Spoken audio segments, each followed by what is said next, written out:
ఎవరు అన్నారు, ఈసీజీ తీస్తారు కదండి, ఆ ఈసీజీ తీసినప్పుడు అది గుండె స్పందన అప్ అండ్ డౌన్ చెప్తుందట. అది అక్కడ వరకు కనిపెట్టినందుకు బతికిపోయింది ప్రపంచం. హార్ట్లో ఎవరున్నారు ఈసీజీలో తెలిసిపోతే ఎన్ని గొడవలు అయిపోతాయి చెప్పండి.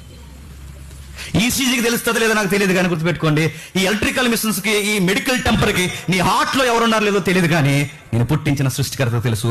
నీ గుండె 24 hours దేనికోసం కొట్టుకుంటుంది? మనీ, డబ్బుల కోసం ఎక్కువ నీ హృదయం తపన పడుతుందా? దేవుడు అందుకే కొన్ని విషయాల్లో నేను దూరం పెడుతున్నాడేమో, జాగ్రత్త. యంగ్స్టర్స్కి అయితే సోషల్ మీడియా, ఇన్స్టాగ్రామ్, చెత్త చెదారం, లవ్, పనికి మాలిన విషయాలు అడుగుతున్నాను. నైట్ టైం లైట్ ఆపకుండా లేటుగా నువ్వు నిద్రపోతున్నావంటే బైబిల్ చదువా? ఏం చేస్తున్నావు అని అడుగుతున్నాను నేను. అర్ధరాత్రి వరకు మీరు బలాదూరు కొడుతున్నారంటే నేను అడుగుతున్నాను, ఏం చేస్తున్నారు మీరు? మీ రాత్రి అయినా, పగలైనా, మీ తిండి అయినా, మీ ఆలోచనలైనా, మీ నిర్ణయాలైనా, మీ మనీ ఖర్చు చేసేదైనా, ఏదైనా దానికి వెనకాల ఒక ఆన్సర్ ఉంటుంది, దేవుడు. అంతే.